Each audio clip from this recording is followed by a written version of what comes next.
তো ফেসবুকের profile name কীভাবে পরিবর্তন করবেন তো আমরা এই ভিডিওতে জানবো। তো ভিডিওটি শেষ পর্যন্ত দেখার অনুরোধ রইল। আর আপনি যদি এই চ্যানেলে নতুন হয়ে থাকেন তাহলে অবশ্যই চ্যানেলটি সাবস্ক্রাইব করবেন এবং পাশে থাকা বেল আইকনটি বাজিয়ে দেবেন পরবর্তী নোটিফিকেশন পাওয়ার জন্য। তো এই কাজটি করার জন্য প্রথমত যে কোনো একটি ব্রাউজার ওপেন করে নিয়ে ফেসবুকে লগ ইন করবেন। লগ ইন করার পরে তো আমরা এখান থেকে হোম আইকনে যাওয়ার পরে এখানে হোম আইকনে যাবেন।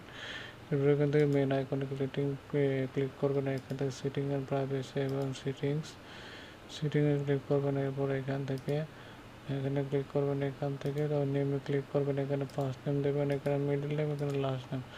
তারপর রিভিউ চেঞ্জে আপনারা ক্লিক করবেন। এরপর এখান থেকে আপনাদের পাসওয়ার্ডটি দিবেন, দিয়ে এখানে সেভ চেঞ্জে ক্লিক করে দিবেন। তো নামটি পরিবর্তন হয়ে যাবে। তো এটা কিন্তু আপনি 7 দিনের মধ্যে আর পরিবর্তন করতে পারবেন না, 7 দিন পরে আপনি পরিবর্তন করতে পারবেন। তো ভিডিওটি শেষ পর্যন্ত দেখার জন্য আপনাদেরকে ধন্যবাদ জানাচ্ছি। আর চ্যানেলটি সাবস্ক্রাইব করবেন দয়া করে, আর পাশে থাকা বেল আইকনটি বাজিয়ে দেবেন পরবর্তী নোটিফিকেশন